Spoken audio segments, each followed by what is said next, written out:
Good afternoon. How are you? I want to spend a couple of minutes talking a bit about Bitcoin, talk to you guys a bit about the development over the past year or so, and tell you a bit about what I think it means for the future of financial markets. But before I do that, I thought I'd start off with a relatively provocative statement. I think.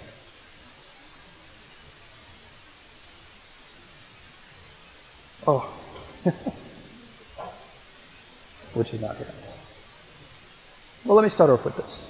The statement that you would have seen was that in the future, virtually every segment of the financial markets will in some way be displaced, disintermediated, and decentralized. So what is Bitcoin, briefly? It's a form of digital currency. It's simply an internet-based medium of exchange. Created and held electronically, you can't hold Bitcoin, despite the pretty picture. You only have a record of transactions on the blockchain. It relies on cryptography, which seems to be a statement that scares a bunch of people, but a lot of you know it's simply the intersection of math and computer science. Algos are solved on an ongoing basis by a network to verify transactions and generate more Bitcoin. It was invented by Satoshi Nakamoto in 2008. For those of you who don't know, I don't know who he is. It's a pseudonym. No one knows, and I think it's particularly irrelevant because the proof works.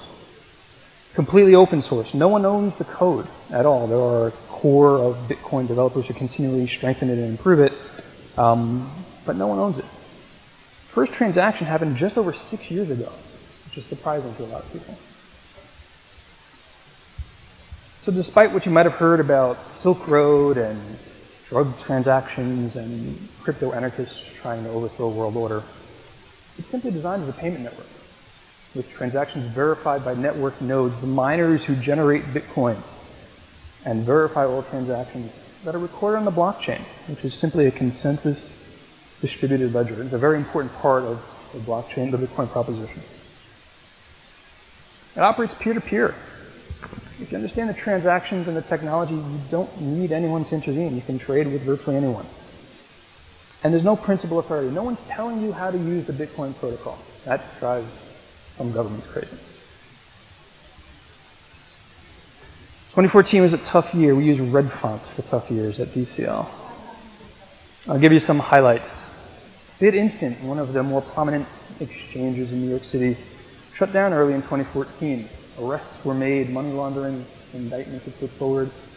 Recently, some of those folks went to jail. Mt. Gox imploded, as many of you might have heard. Hundreds of millions of dollars of depositor money vanished, still being investigated by Japanese authorities. The self-proclaimed first Bitcoin fund in Europe had its bank ties severed, relatively unceremoniously. And it's been hacker heaven in 2014. A week hasn't gone by without some hack attack somewhere being in the news. The worst performing currency of 2014, down 75%. And it's interesting because the very same people who were telling us over a year ago, don't call it a currency, are the first people telling us it's the worst currency in the world. And earlier this month, Bitcoin prices crashed through the significant support level of $200 a coin. Courtesy of our friends at CoinDesk, a really good resource if you're interested. This is daily closing prices over 2014. This is not a good chart, but I can top it. This is the 48 hours earlier this month as Bitcoin collapsed through the floor. I cannot tell you how many phone calls I got over this 2 days. And there were two types of calls. It was either, I told you, or what the heck does this mean? There have been some good development. Major companies around the world, Overstock, Microsoft, Tesla, many others, have begun accepting Bitcoin. PayPal itself entering into Bitcoin partnerships would have been unheard of 2 years ago. 63,000 businesses worldwide accept Bitcoin and growing. And there are over 5.3 million wallets, the digital addresses that actually hold Bitcoin balances. Over $400 million in VC money has been spent on crypto-based startups in the past, I think it's 28 months. It's more money than was spent during the internet bubble. And I suspect there's a significant difference because unlike during the internet boom when people were buying clicks and paying for eyeballs and having sock puppet commercials during the Super Bowl. This money is being spent on the technology. The technology continually becomes more efficient, more effective, more secure. Bitcoin volumes are up 57% year over year, and hundreds of Bitcoin ATMs have shown up worldwide. It does have its critics. A sage of Omaha said, stay away from it, it's a mirage. And that the idea that it has intrinsic value is a joke. Nobel laureate Professor Krugman takes it a step further. I think it was late 2013. He said Bitcoin is evil. Wow. Ordinarily, I'd hesitate to disagree with a Warren Buffett or even a Professor Krugman, but here goes.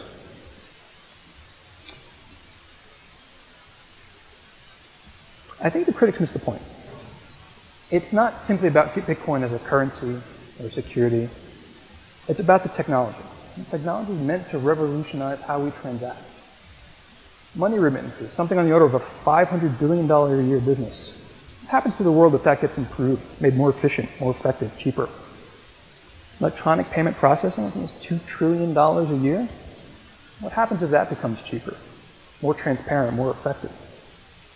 What about the unbanked? There are 25 million Americans right now that have no access to banking services that every one of us in this room takes for granted. There are 68 million underbanked. What happens if the technology pulls them into our economic system? And so to understand a bit about what we're seeing in this future, it's probably worth boring you guys with a bit of history. Cultural anthropologists tell us that long-distance trade started 150,000 years ago. Carrying my basket of homemade arrowheads to the next village became inefficient. It became pain. Trust was a problem.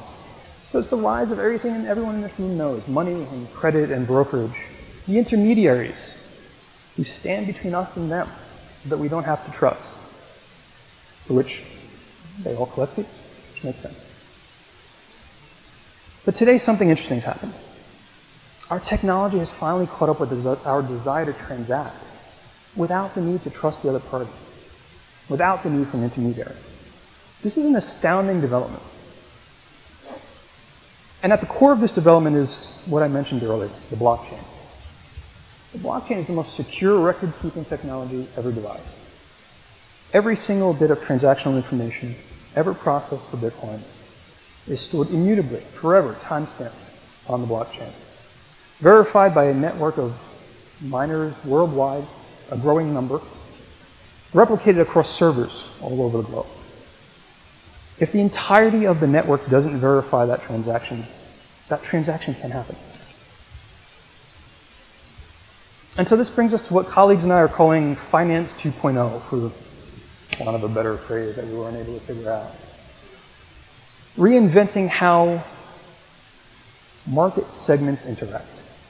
Reinventing the idea of global capital allocation and movement. Being able to create a world of trustless counterparty transactions across multiple economic sectors. And so in the same way that the internet gives us a powerful way to share and access information, Bitcoin gives us a powerful way to share and access value. That's an important statement. I got to go back to our critic, Professor Krugman. Back in 1998, Professor Krugman said, quoting, by 2005, the internet's impact on the economy will be no greater than the fax machine. I tend to think he's wrong again. At least I hope so. I couldn't resist this slide, I'm sorry. All right. It's late. You guys didn't think I'd be up here. Half the room's already out for drinks. You listen to me ramble on about Bitcoin and blockchains and my relatively ham-handed review of money and credit.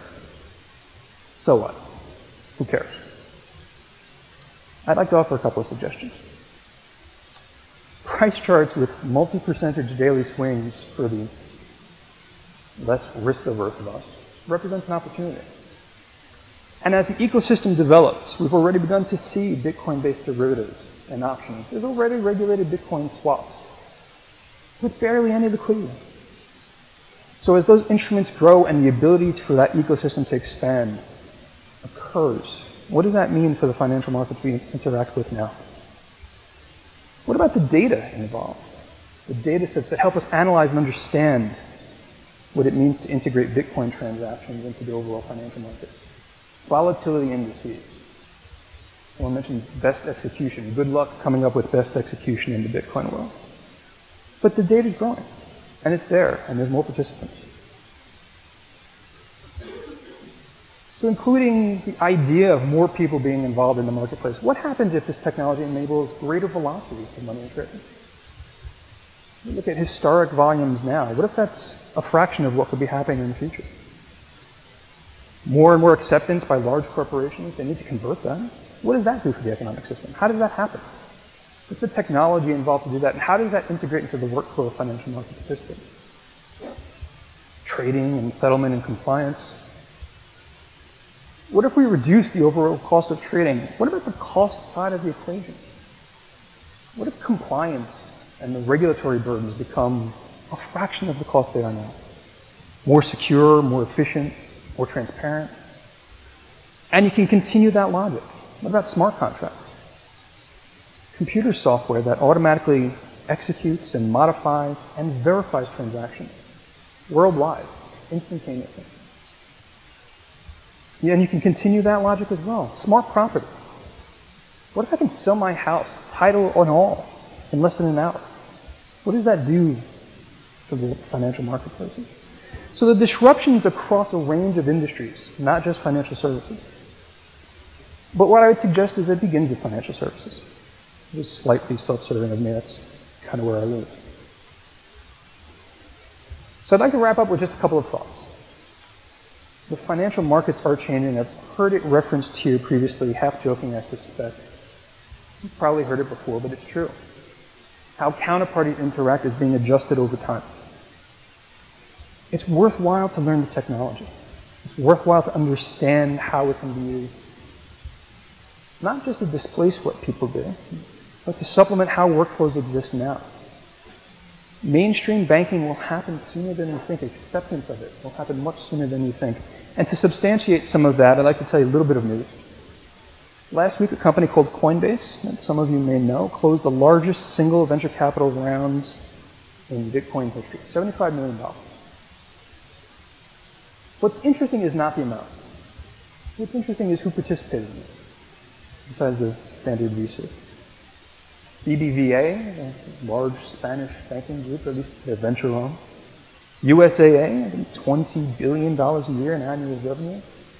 And most telling for me, the New York Stock Exchange participated in that investment. And as of 9 a.m. this morning, Coinbase is the first official regulated US Bitcoin exchange in the world. You will see this more and more. And so what I would suggest as we leave and go for our drinks, which are way overdue, I suspect, these changes are going to impact the markets that we're in. I think they are welcome changes because they don't just represent displacement, they represent a more efficient and effective way of doing what we do now. Thank you very much.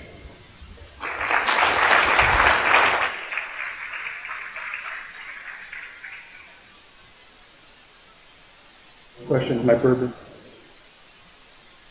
Is there any questions?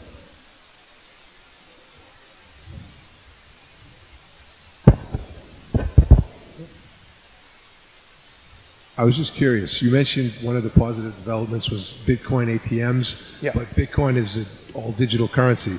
So how exactly does a Bitcoin ATM work? Yeah, interesting. It's and I half embarrassingly say I'm not the biggest supporter of the idea of Bitcoin ATMs for that exact reason.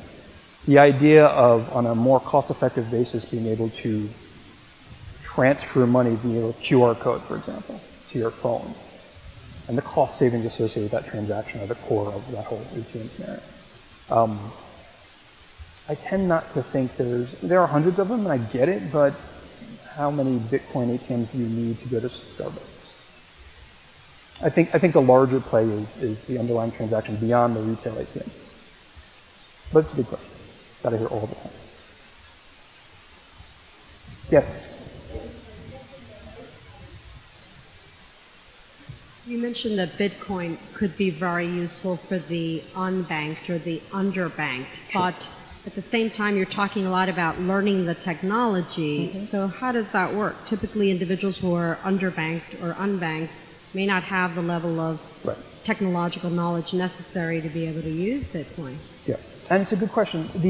I tend to look at it from this twofold perspective. When I talk about knowing the technology, I tend to address that at a institutional level, corporate level, financial service professional level. Unbanked and underbanked, it needs to be as seamless for them as starting their car. Very few people understand the deep interactions that cause an internal combustion engine to work. They just know if they put that key in and turn it, it works. You walk into a room and you hit the light switch. The unbanked and the underbanked need that level of deep, easy integration. I don't know the statistic. Would it be interesting to say how many people who are unbanked or underbanked have cell phones? And that would be one way of bridging that gap.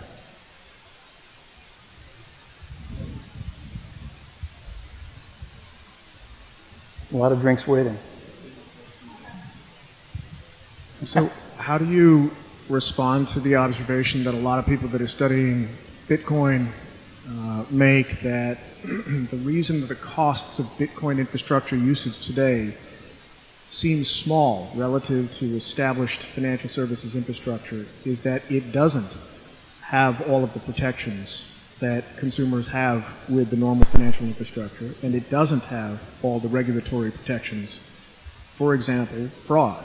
I mean, we all carry around credit cards, and we're relatively unfazed if our credit card numbers are compromised because we're only liable for $50. And after that, it's up to the card company, the bank, the merchant, various other people. When your Bitcoin crypto keys get taken, it's gone, and there is no one there that's going to protect you. And the moment all of those services come about, which I suspect they may, all those costs will get layered onto Bitcoin as they do in traditional financial services. And at the end of the day, what are you really left with? Because the observation that people make at the end is that the existing financial infrastructure we have, the actual marginal cost of using a transfer or a swipe, the actual costs are quite low. The costs that are passed on are because of all of the services around it. So the moment you add those services onto Bitcoin, there's no difference. Yeah, it's a good point. We've entered firmly into what I call with colleagues the philosophic space of Bitcoin. Right? And the idea that is it truly cost effective when you create the the overarching series of regulations and protections? I don't know yet. I think fundamentally part of the value of the network is that some of those protections are needed. Verification is automatic, right? In the same way that the internet, again, transmits information, transmitting my credit card number for verification. That's automatically part of the transaction. So I suspect at a fundamental level, the costs associated with that are still lower. But it's a valid point. Over time, will there need to be a series of protections that say, hey, you can never lose your Bitcoin and help you if you do? I don't know, but I suspect that there will be some level of that. And at the end of the day, I still think it'll be cheaper than the current systems that we've got. I hope that answers, or at least comments. One more? One more. Bourbon's getting one. So, most of the arguments that you make refer to sort of replacing money as a means of exchange, and I can kind of see that totally. But where it's not obviously working is as a means to store value. And so, you project 5 years ahead. What are the things that Bitcoin needs to do to be able to show that it's a store of value? And also, I guess part of that is why do you think part of the scandals apart? Why is the price being so volatile? So I think from a store of value perspective, the challenge is associated with the idea that it's not meant to be a store of value. Right? So as we look at Bitcoin 2.0, an enhanced blockchain, I suspect that at some fundamental level that shifts, right? So if you look at Ripple, for example, right? And I'm not sure how many of you might be familiar with the Ripple protocol. Ripple operates as a payments methodology, but also as a currency exchange and as a remittance. And inherent in the protocol is fundamental information that helps you use it as a store of value. Slightly different than Bitcoin, slightly different technology, but the same consensus model. So I think over time, what makes Bitcoin have a store of value is what we'll see coming out as from a technological perspective in blockchain 2.0. Currently, as it exists, you're right, it's a poor store of value because it wasn't designed to be. It's to be a transmitter of value. Hopefully that answers part one. Part two on the volatility, I don't know. I mean, aside from low liquidity and lots of participants sitting on the sidelines, you hear lots of, in some of these meetup groups, the kind of conspiracy theorists of the government's trying to destroy Bitcoin or something. I suspect, given low liquidity, given low overall penetration, that it doesn't take a lot of news for there to be a lot of volatility. But I suspect as some of the instruments we were talking about develop and some of that liquidity develops, the volatility should smooth out. Okay. Anything else? Thank you very much.